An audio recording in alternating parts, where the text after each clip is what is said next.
네. 요즘에 아주 잘 되는 것 중에 하나가 이제 뭐 디지털 금 이렇게 하든 그냥 금이죠. 그냥 금 좋습니다. 코스트코에도 이제 금을 팔고 이제 은도 팔고 하던데 그냥 다 품절이에요. 다 품절이고 미국도 마찬가지고 우리도 마찬가지고. 골드바 얘기하시는 거죠? 그렇죠. 파는 조그만 거예요. 거부터 시작해가지고. 그리고 한국 금거래소가 접속이 잘 안 됩니다. 예, 그 정도로 금이 지금 잘 나가고 있어요. 그러면 보통 이런 데까지 금값 오른다라고 하면 이제 단기적으로 끝물일 수 있는데 아니면 이게 진짜 이번에도 끝물일지 아니면 이번에는 좀 뭔가 좀 다를 건지 이 이야기를 좀 해볼 것 같은데 요즘 금 가격 어느 정도 올랐습니까, 소장님? 저는 최근에 저는 관심이 없어가지고 네. 금이 어느 정도인지 몰랐었는데 네. 제가 결혼할 때 제가 아이 돌잔치 할 때 한 돈에 5만 원 정도 했었어요. 5만 원이요? 네, 아이 돌잔치 할 때. 언제 결혼하셨어요? 그랬는데 그때 5만 원 정도 했는데 그 5만 원이 제가 아이 돌잔치하고 애가 초등학교 들어갈 때까지 네. 큰 변동이 없었어요. 네.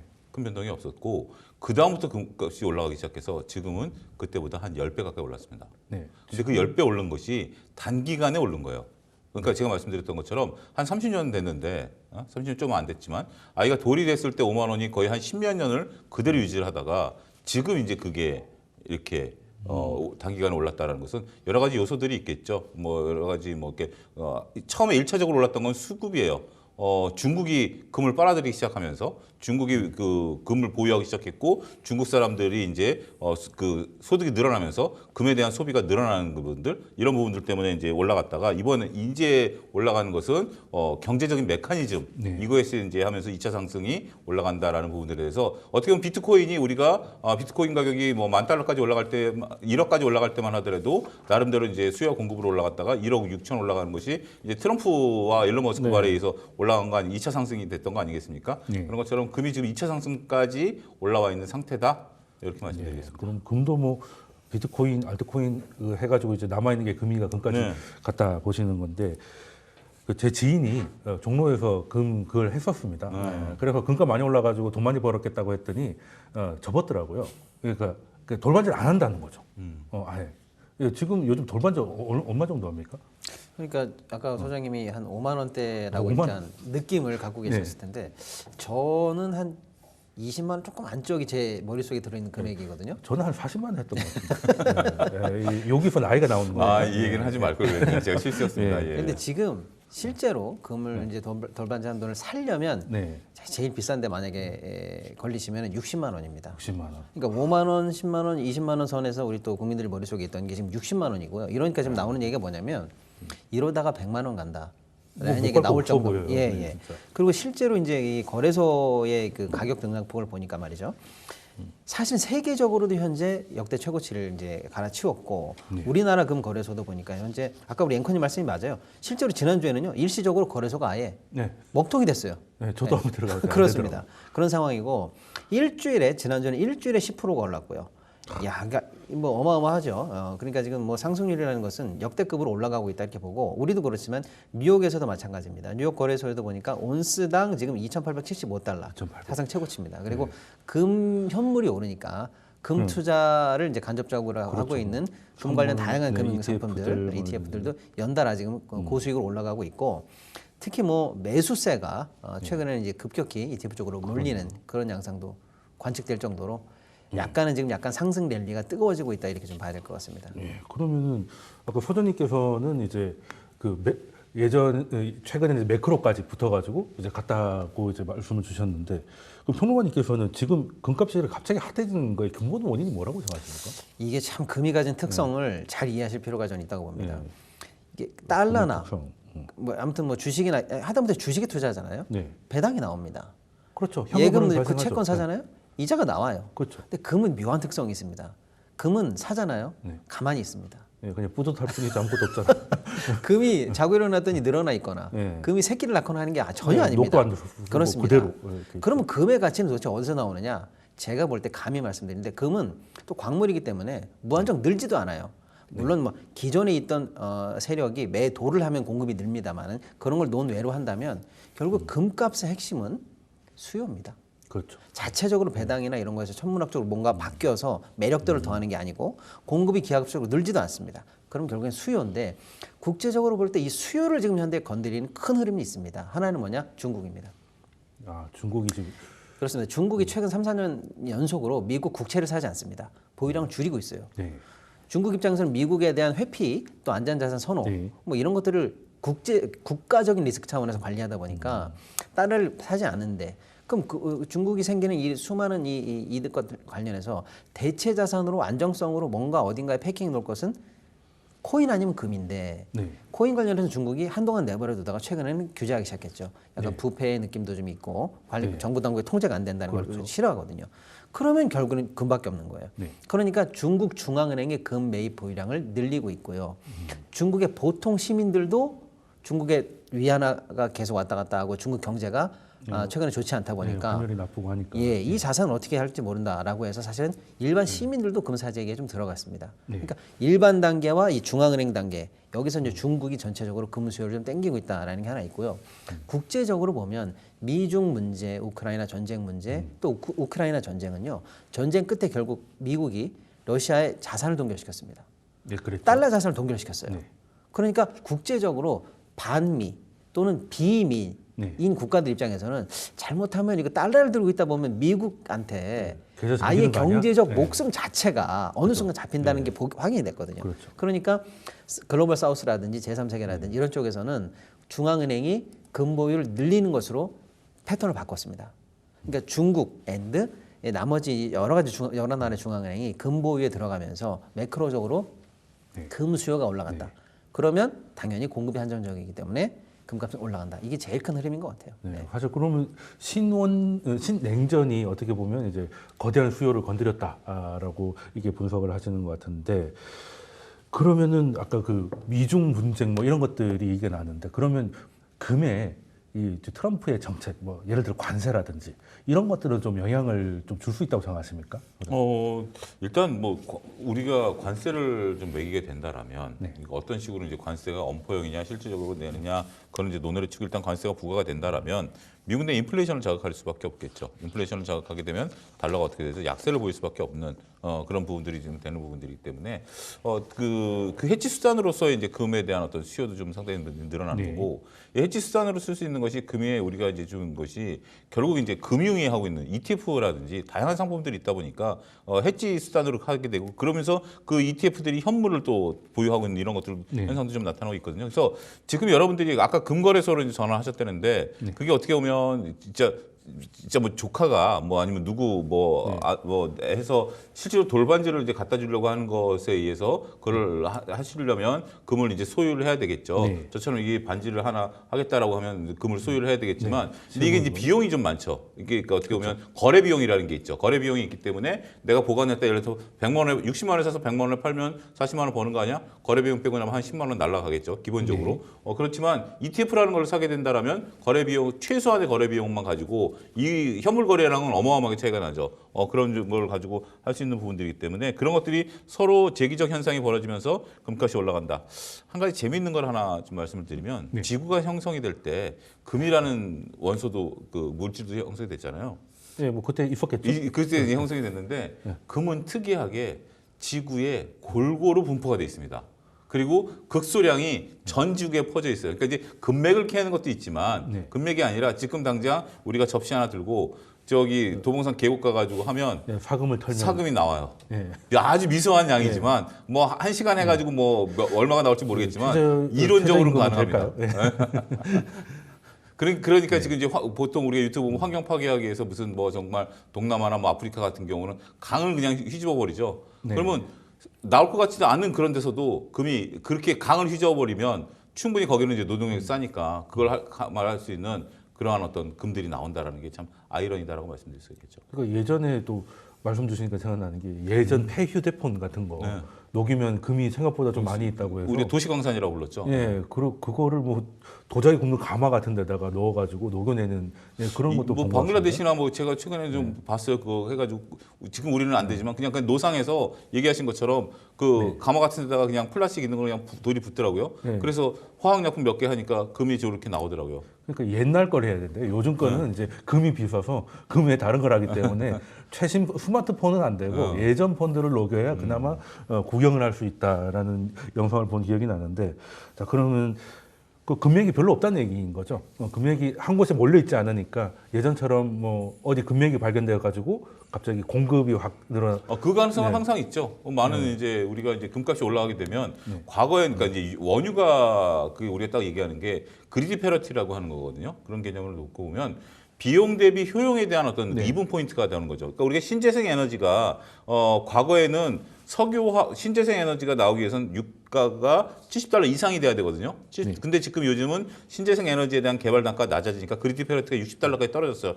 실제로는 $50까지 떨어지고 있는 점점 그런 상황이기 때문에 그래서 $60가 70불을 유지하는 이유 중에 하나가 그거보다 올라가게 돼 버리면 신재생 에너지를 촉진시켜 버리거든요. 상대적 개념이죠. 근데 금값이 올라가게 된다라면 과거에는 개발하지 못했었던 진짜 막말로 내가 좀 돈이 있다라고 하면 야, 저 산 하나 다 없애버려. 한번 해보자라고 할 수 있는 개발 요인은 충분히 될 수 있겠죠. 그러다가 정말 금맥이 하나 터지면 그 양이 뭐 세계를 자주주할 수 있을 정도다라고 나온다면 저는 뭐 앞으로 여러분들이 저를 찾지는 못할 거고 세계 금값은 좀 떨어질 거고 그럴 가능성은 항상 존재한다고 봐요. 예, 사실 원유도 그렇죠. 세일 유가가 오일이 올라가야 나와가지고 세일 오일 많이 같은 거 바뀌었듯이 혹시 금은 그런 가능성은 없는가 싶어서 질문을 네. 한번 드려봤고 그럼 평론가님이 아까 그 금이라는 특성에서 말씀 주셨을 때 현금 흐름이 발생하지 않는다라는 걸 말씀 주셨잖아요. 그러면 그 논리로라면 저금리 때 금이 매력이어야 되잖아요. 포기해야 되는 금리가 작으니까.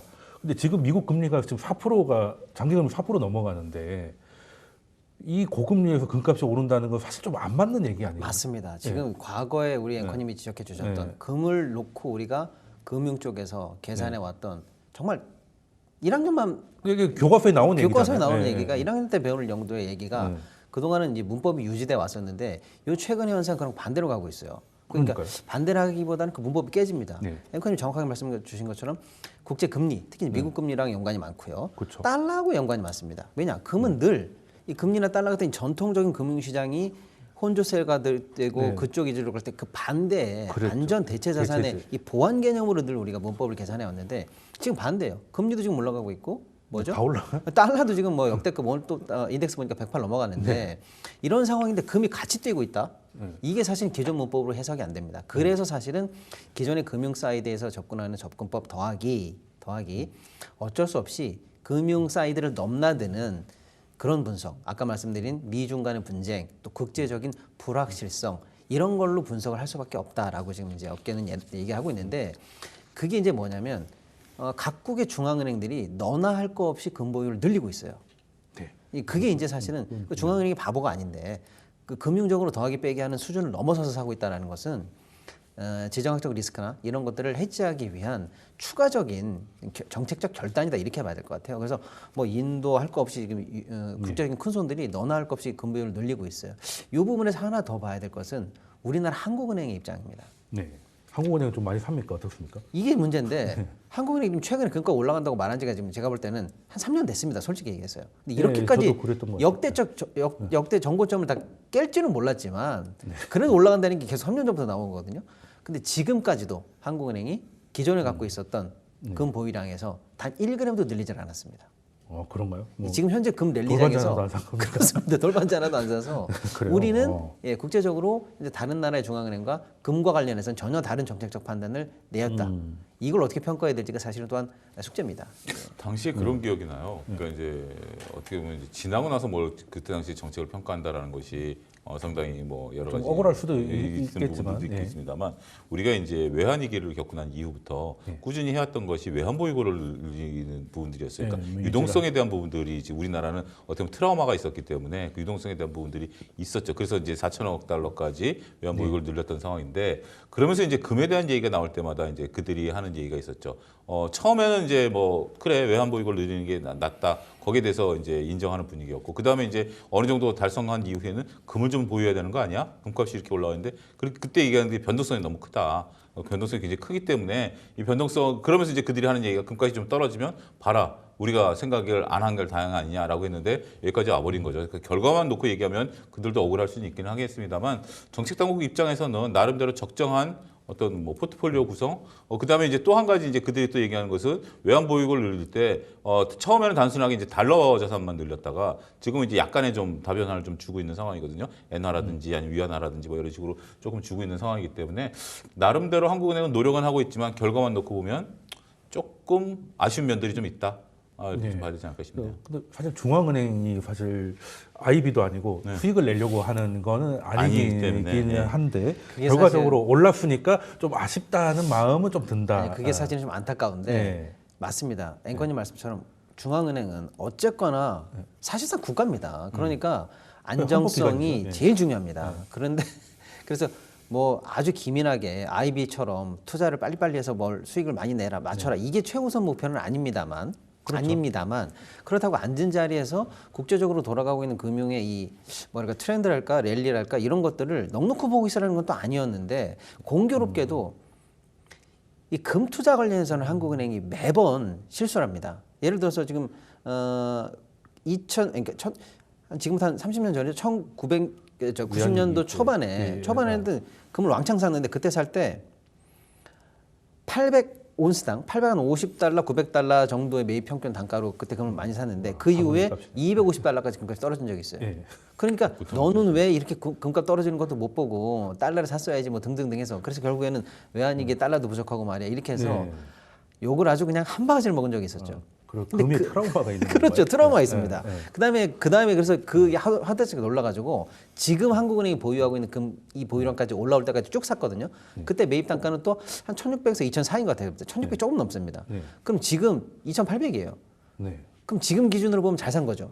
그렇죠. 잘 산 거야. $1,000. 근데 그때 당시 기준으로 1,600이면 굉장히 비싸게 산 그러니까. 거예요. 그때는 항상 고점이에요. 항상 그때는 금은 고점. 비싸게 사가지고 그래서 문제였던 기억이 예. 납니다. 그래서 맞추기는 굉장히 어려운데 왜냐하면 제가 볼 때는 그래서 한국은행이 금과 관련해서 트라우마가 있다 보니까 선제적으로 이 대체 투자 관련해서도 조금 그래도 적극적이거나 아니면 여기 내에서도 수익적인 마인드가 좀 있기는 바라봐야 되는데 아예 이걸 배제하고 뒷북을 치고 이러다 보니까 오히려 흐름을 좀 못 따라간 측면은 좀 있다. 예. 그러니까 과거의 트라우마에서 좀 벗어날 필요는 있겠다.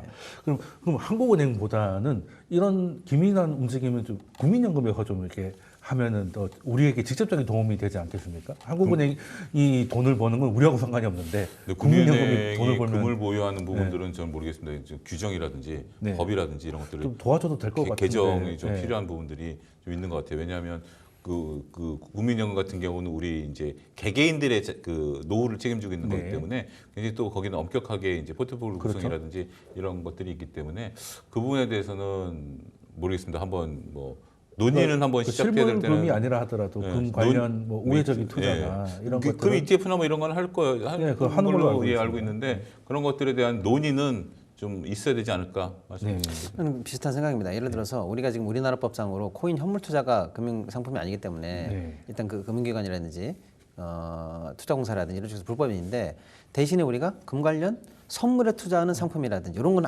우회적으로 하고 있거든요. 특히 연금도 금 거래하고 있는 회사에 2차적으로 주식 투자해서 돈을 많이 벌었어요 작년에. 네, 우회적으로 하면 괜찮았습니다. 네, 네. 미국 기업 사가지고 그렇습니다. 돈 많이 네, 네. 벌었어요. 그런데 지금 그런데 금보다 코인이 더 불안하거든요. 솔직히 말하면 신흥 자산이고. 근데 금 투자 관련해서 우리 굉장히 소극적 말이에요. 소극적이란 말입니다. 그 제 말씀은 한국은행이나 투자공사나 연금이나 이런 쪽 보고 적극적으로 투자해서 IB처럼 성과를 내라는 건 아닙니다만 네.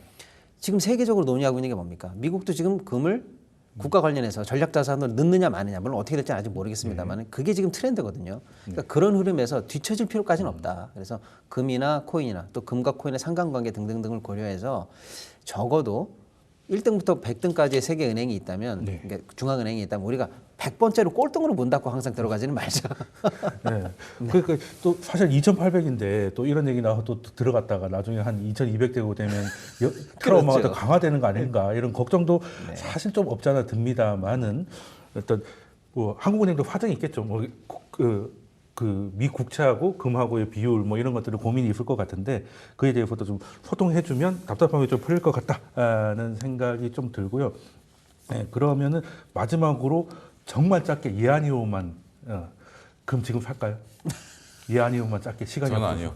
저도 아니오라겠습니다. 두 분 다 지금 단기 상승에는 부담을 느끼고 있다. 근데 왜 한국은행이 돈 팔라고 하시는 한국은행은 장기적으로 보는 거고요. 예. 저는 그분 한국은행은 안 팔면 때문에 되니까. 안 팔면 좋은 되니까. 주식이 있는데 왜 그만? 예, 알겠습니다. 그러니까 저는 1600부터 2800 될 때까지 그동안은 뭐였냐 이런 의미이지 지금 사는 건 아니에요. 네, 알겠습니다. 그러면은 잠깐 숨고르기 하면 그때 혹시 놓치신 분들도 한번 관심을 가져주시면 좋겠다는 말씀을 드리고요. 오늘 두 분 말씀 여기까지 듣도록 하겠습니다. 지금까지 차영주 소장님 그리고 박시동 경제평론가님이셨습니다. 두 분 말씀 감사합니다. 그렇습니다.